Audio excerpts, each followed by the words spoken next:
we're standing at a place known as Dominus Flavit. And this means that the Lord wept. Dominus Flavit, the Lord wept. Because when he was coming to Jerusalem and he saw the city, he wept because he knew that the city was going to be destroyed. And it was exactly 40 years after Jesus' death and resurrection that the city of Jerusalem was destroyed. Christ died and rose in the year 30, to the best of our ability to determine the dates. He died in the year 30. In August of the year 70 AD, the city of Jerusalem was destroyed. In August, the temple was destroyed, and you still can go there, and there is not one stone on a stone left at the temple. It's all destroyed. And then, by September, the Romans went from the temple, the part they took first, and then they took the part of the city to the west and the south. It took them another month, because the city had inner walls. As the city grew, they would build new sets of walls. So there were walls inside the city, and it took the Romans a while to get there. But when they got in, they killed as many inhabitants as they could. The ones they did not kill, they forced into slavery to tear down the city walls and their houses and everything that didn't burn. And then the ones that survived that were taken and fed by the tens of thousands to the lions. And those who didn't get fed to the lions were taken as slaves into Rome. And if you go into Rome to this day in the Forum, you can see the triumphal arch of Titus. And it shows them carrying the candelabra from the temple. It was a solid gold candelabra that was carried into Rome. It was left in the Roman Senate building for centuries, but we think that some of the barbarians who invaded Rome in the 5th century were the ones who took it, because that's all they came to Rome for, was the gold. So that's what happened to it, and Jesus wept for it. Now, because he wept and he had predicted that Jerusalem was going to be destroyed, the Christians who lived in Jerusalem, and they lived in a neighborhood that you can see off over there to the southwest, there's a large church with a cone-shaped dome above it. That is the Church of Our Lady's Dormition. That's the place that by tradition she lived. And she died there. And again, it's not unusual for people to die in their own home, especially if they're elderly. And so she lived and died there.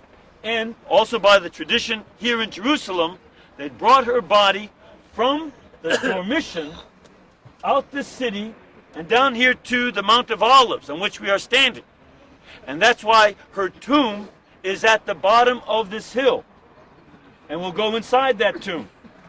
And then from the tomb, she was raised from the dead and assumed into heaven. So that's the local tradition. And that was a Jewish Christian church of Our Lady's tomb, back from the 1st century all the way into the Byzantine period, when it eventually became a Byzantine church. And to this day, it's shared by the Armenian Orthodox and the Greek Orthodox. Now, the Christians who lived in that neighborhood up on top of that hill would typically bury their dead over here. As a matter of fact, on the way out, we'll pass by another Christian tomb. Also, at Bethphage, where the Palm Sunday procession began, that is also a place of Christian tombs. So Christians frequently buried their dead here. And we have some of their caskets still here because they're made out of stone. These caskets are actually called ossuaries.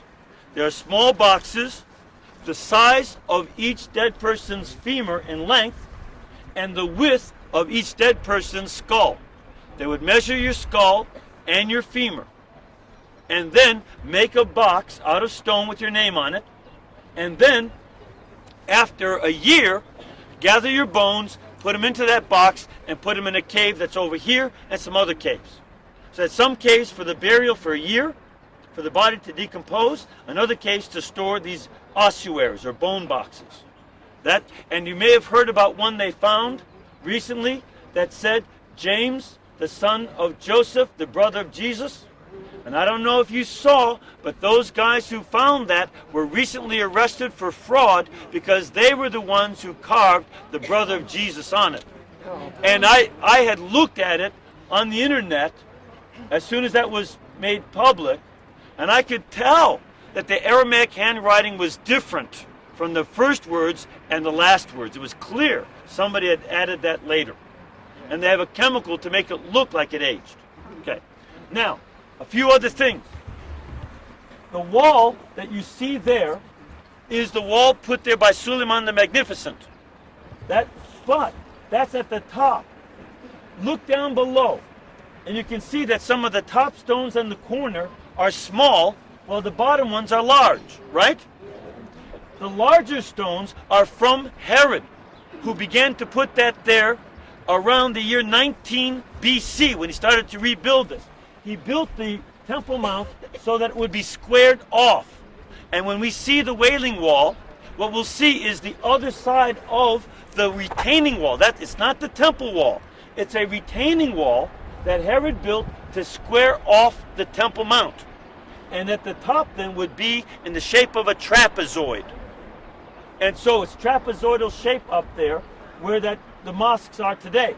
That's where the temple used to be. At this end, there are arches to lift up the floor, and that's the most unstable section.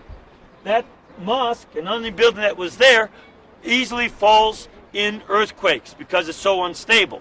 Well, on this side, it's on bedrock, and that building with the golden dome has been there since just around 700 AD.